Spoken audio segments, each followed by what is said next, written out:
اعوذ باللہ من الشیطان الرجیم بسم اللہ الرحمن الرحیم۔ حضور پاک صلی اللہ علیہ وآلہ وسلم کا ارشاد گرامی ہے کہ اللہ تعالیٰ نے فرماتے ہیں کہ ابن آدم کا ہر عمل اس کے اپنے لیے ہے لیکن روزہ میرے لیے ہے، لہٰذا روزے کا اجر اسے میں ہی دوں گا۔ ناظرین، آج احساس کے مہمان میں ہم ایک ایسی شخصیت کو لے کر حاضر ہیں جن کا تعلق گائیکی کے حوالے سے ہے اور وہ پچھلی 2 یا 3 دہائیوں سے اس فیلڈ سے وابستہ ہیں۔ لیکن خاص بات یہ ہے، جس طرح ہر فنکار کی ایک خصوصیت ہوتی ہے، آج کے جو فنکار ہیں ان کی خصوصیت یہ ہے کہ اللہ نے انہیں ایک خاص، ایک بڑے نام، ایک بڑی شخصیت کی آواز سے مشابہ آواز عطا کی ہے۔ میری مراد ہے احمد رشدی سے کہ احمد رشدی کی آواز سے مشابہ آواز رکھنے والے ہمارے حیدرآباد کے ایک مایہ ناز فنکار پروفیسر تنویر احمد صدیقی آج ہمارے مہمان ہیں اور آپ سے محو گفتگو ہوں گے۔ السلام علیکم تنویر صدیقی صاحب۔ وعلیکم السلام، بہت بہت مہربانی، اور میں احساس HD نیوز کا بہت شکر گزار ہوں کہ انہوں نے آج کے اس پروگرام میں مجھے مدعو کیا ہے۔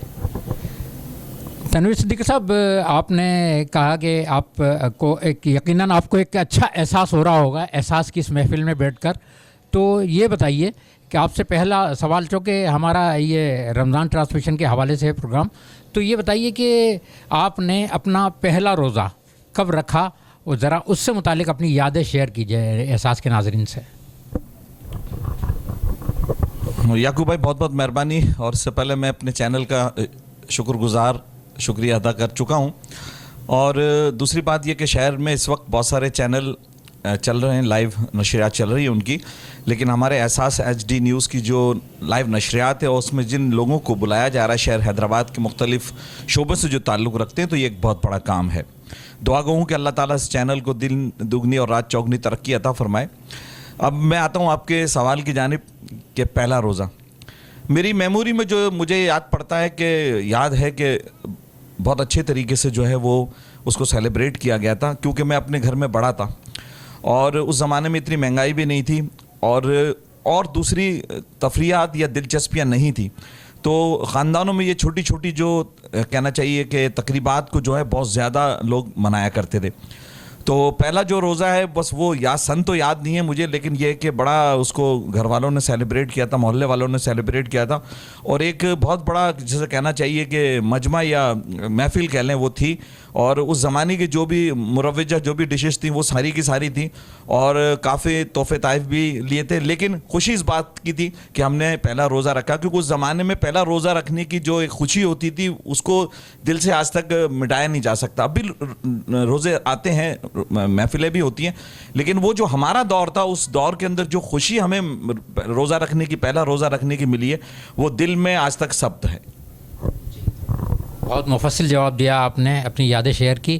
اچھا تنویر صدیقی صاحب، یہ بتائیے کہ آپ نے کیا وجہ ہے کہ آپ نے گلوکاری کی فیلڈ کو اپنایا؟ گو کہ آپ بائی پروفیشن، بلکہ میں یہ کہوں گا کہ آپ تھوڑا سا اپنے پروفیشن کے حوالے سے بھی بتائیں، پھر میں آپ گلوکاری کے حوالے سے بات کروں گا۔ مجھے تقریباً کوئی 32 سال ہو گئے ایجوکیشن ڈپارٹمنٹ میں، اور پرائمری اسکول ٹیچر سے میں نے کہنا چاہیے اپنی سروس کا آغاز کیا، پھر سن 2000 میں کمیشن پاس کر کے لیکچرر ہو گیا، اور آج الحمدللہ میں ایسوسیٹ پروفیسر گریڈ 19 میں ہوں۔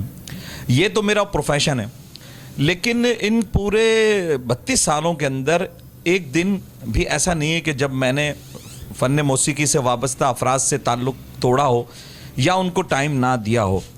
وجہ اس کی صرف یہی ہے کہ میرے گھر کے نزدیک جو ماحول تھا وہ سوشل ایکٹیویٹیز بہت تھی، 2 سنیما میرے گھر تھے، تو اس کا کچھ اثر آیا۔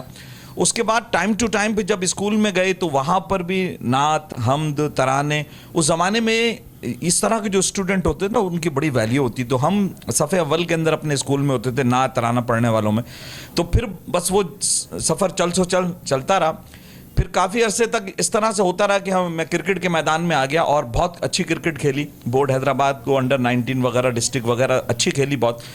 پھر ایک اور فیز آیا کہ جب جاب کے اندر ہم زیادہ سیریس ہو گئے, کچھ ذمہ داریاں بھی بڑھ گئیں شادی کے بعد, لیکن اس دوران میں نے کبھی بھی موسیقی سے اپنے آپ کو دور رکھ نہیں پایا یا میں ہو نہیں سکا.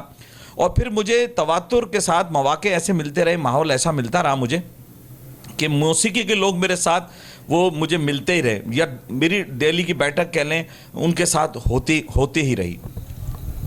لیکن کیا وجہ ہے کہ آپ نے جس زمانے میں آپ موسیقی سے وابستہ ہوئے یا اس فیلڈ کو اپنایا, یقیناً وہ دور ہوگا کہ جب مہدی حسن خان صاحب, احمد رشدی, مسعود رانا, منیر حسین, مجیب عالم, یہ ان سب لوگوں کا توت ہی بولتا تھا.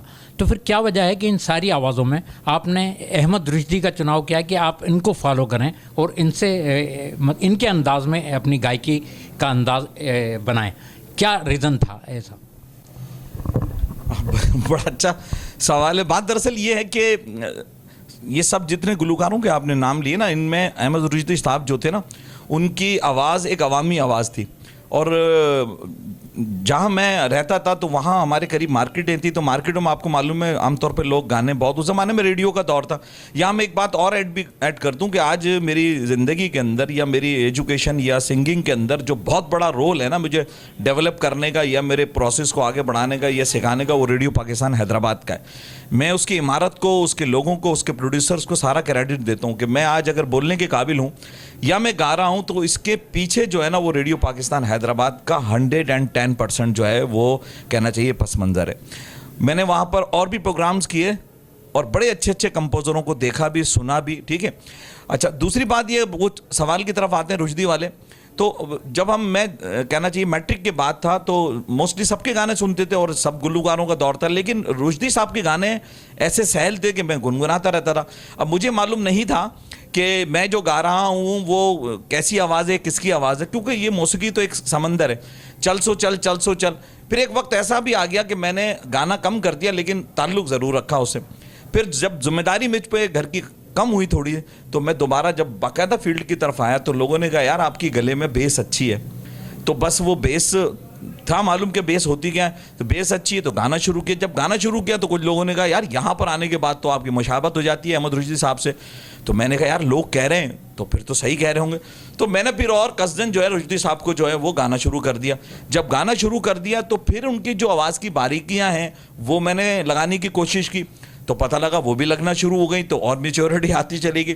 اور پھر ایک بات ہے کہ جب لوگ تعریف کریں اور سن کر آپ کو جو ہے وہ پسند کریں اور لگے کہ آپ کوئی کہنا شروع کر دیں کہ بھئی یہ تو رشدی ثانی ہے یا بھئی رشدی کی آواز آ رہی ہے. اب جیسے مجھے رشدی ثانی کہا جاتا ہے تو وہ یعقوب بھائی نے جو ہے یہ جملہ سب سے پہلے استعمال کیا, یا استعمال کرتے بھی ہیں کہ رشدی ثانی تو نہیں ہو سکتا, وہ تو بہت بڑا نام ہے. میں کہتا ہوں کہ اگر میں ان کا 10% بھی اگر ان کی جیسا گا لوں تو یہ میرے لیے بہت بڑی بات ہے, کیونکہ ان کے تو مقابلے کا سنگر ہونا ممکن ہی نہیں ہے. تنویر بھائی, گائیکی ایسی چیز ہے کہ انسان ٹھیک ہے شوقیہ سیکھتا ہے, لیکن اساتذہ کی ضرورت ضرور پڑتی ہے گائیڈ لائن کے لیے, رہنمائی کے لیے.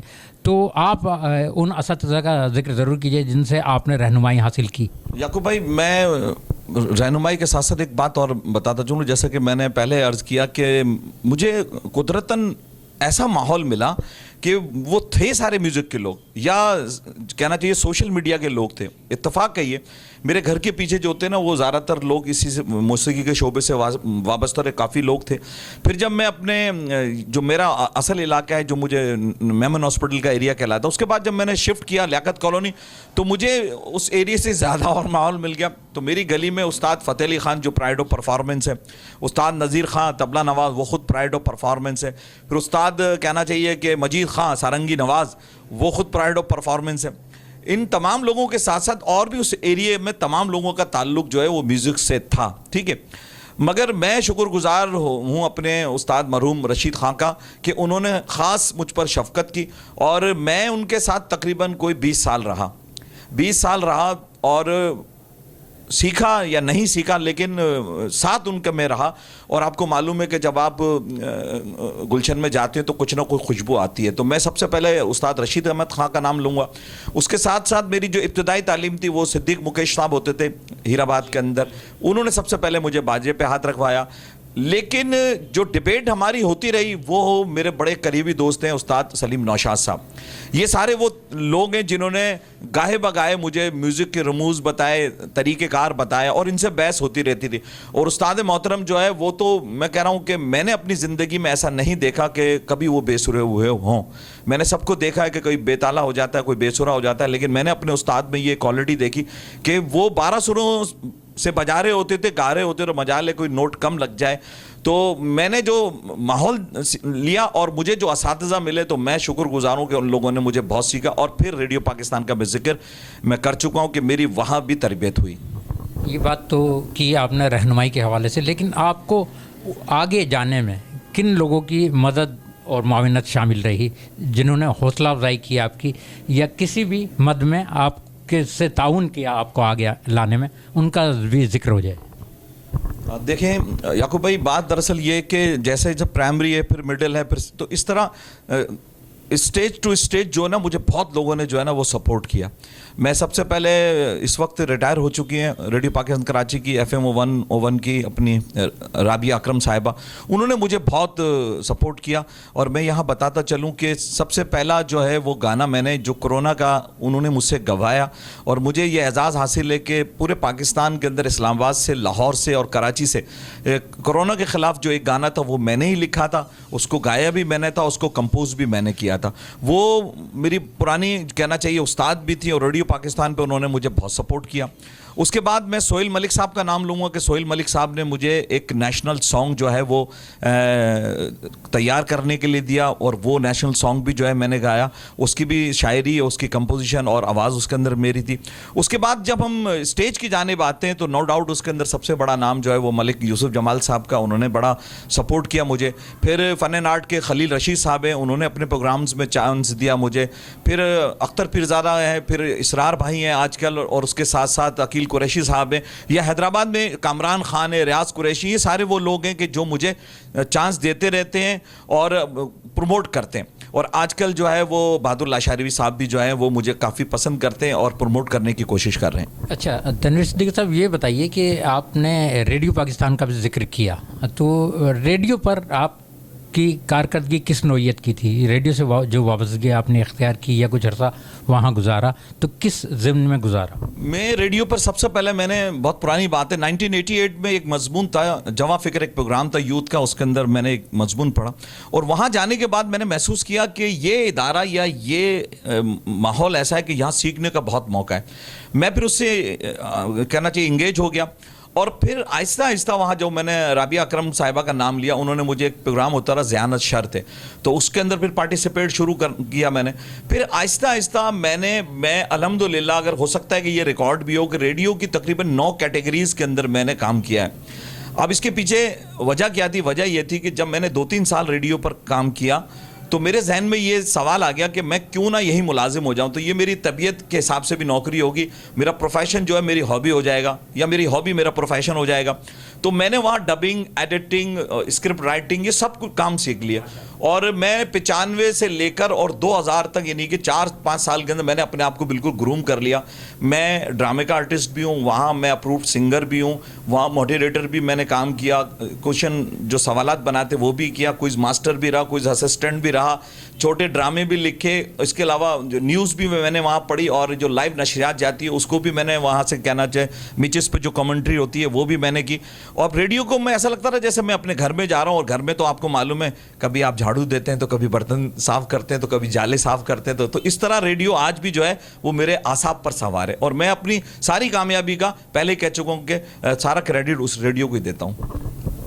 اچھا پروفیسر, یہ بتائیے کہ آپ نے حوالہ دیا کہ اپنی رہائش کے حوالے سے جو بتایا, تو وہاں پر سینما ہاؤسز ایسے تھے جہاں پر پرانی فلمیں چلا کرتی تھی, تو ان کے حوالے سے کچھ یقیناً وہاں سے بھی آپ نے انسپائریشن لی ہوگی. آپ نے ایک بار اپنے ایک ملاقات میں بھی ذکر کیا تھا کہ وہاں بڑی فلمیں دیکھیں اور وہاں سے بھی کچھ نہ کچھ اپنے شوق کو ہوا ملی ہوگی. دیکھیے ایک زمانے میں تھے نا لوگ, تو ہمارے پاس ایک سب سے بڑا میڈیا جو تھا نا, یا لوگوں کی تفریح کا جو ذریعہ تھا وہ سنیما تھا.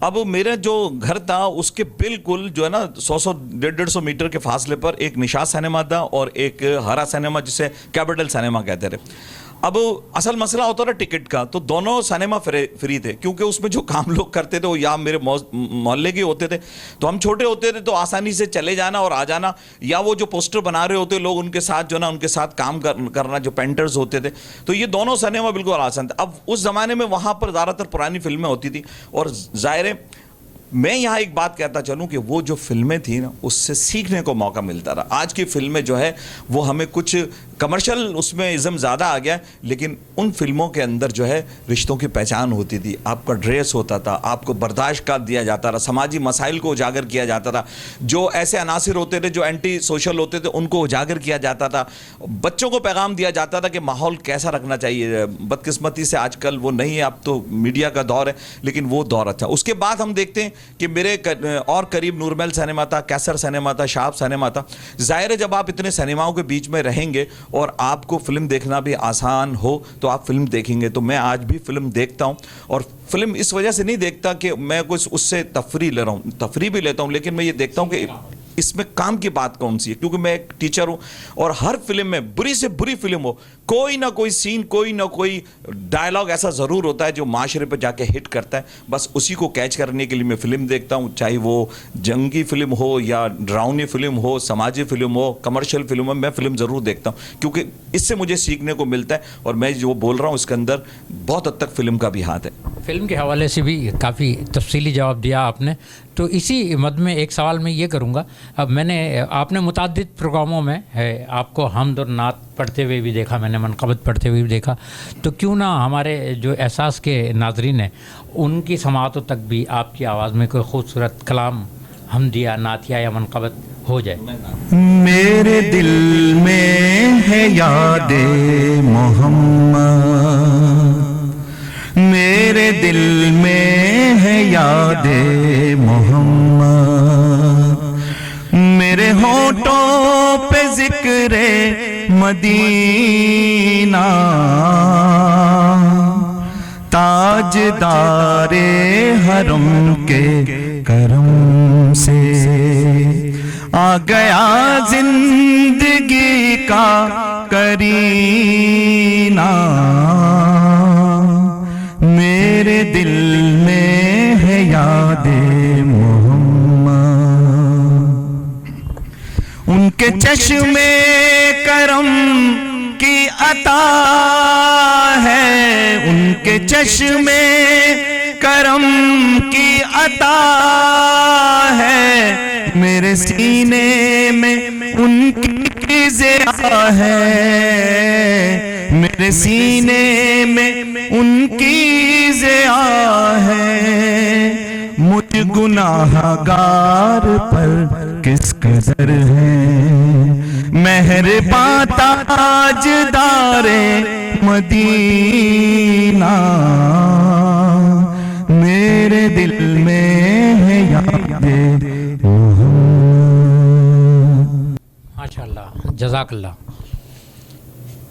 پروفیسر تنویر صدیقی صاحب, اچھا آپ سے ایک سوال میں یہ کروں گا کہ ظاہر ہے گائکی آپ کا اوڑھنا بچھونا ہے, گو کہ آپ نے بہت ساری جہتوں میں خود کو منوایا. جب آپ نے تفصیلات بتائیں تو اس سے ظاہر ہوتا ہے کہ آپ نے اپنی زندگی کو بہت سارے حصوں میں منقسم کیا, اپنی صلاحیت کو, اور ہر جگہ خود کو منوانے کی صحیح بھی کی. لیکن جو استقلال کے ساتھ آپ ایک جگہ کھڑے ہوئے ہیں وہ ہے گائکی, جس کو ساتھ لے کر چل رہے ہیں. تو میں یہ کہوں گا کہ آپ ذرا یہ بتائیے گا کہ اگر موسیقی کے حوالے سے آپ سے یہ پوچھا جائے کہ کن موسیقاروں کے کام سے آپ بہت زیادہ متاثر اور مطمئن ہیں کہ ان کا کام بہت اچھا اور متاثر کن ہے. دیکھیں, جس طرح میرے دل و دماغ پر, میری آواز پر استاد محترم رشدی صاحب چھائے ہوئے ہیں اور میرے استاد رشید خان چھائے ہوئے ہیں, میں ان کے سحر سے نکل نہیں سکتا. ٹھیک ہے, اسی طرح موسیقی کے اندر جو سب سے عظیم ہستی مجھے لگتی ہے وہ ہے استاد نثار بزمی صاحب. تو نثار بزمی صاحب سے میری ملاقاتیں بھی رہی ہیں, ایک بالمشافہ رہی ہے, باقی ٹیلی فون پہ رہی جب وہ حیات تھے. تو ان کا کام ایسا ہے کہ وہ یونیک ہے بالکل, اور سننے کے بعد آپ کو لگتا ہے کہ ہاں واقعی کچھ کام ہو رہا ہے. تو یہ تو نمبر 1 ہے. اس کے بعد پھر میں احمد اشرف صاحب ہیں, کمال احمد صاحب ہیں, اور اللہ آپ کا بھلا کرے, اور بھی جو بڑے رابن گھوش صاحب ہیں.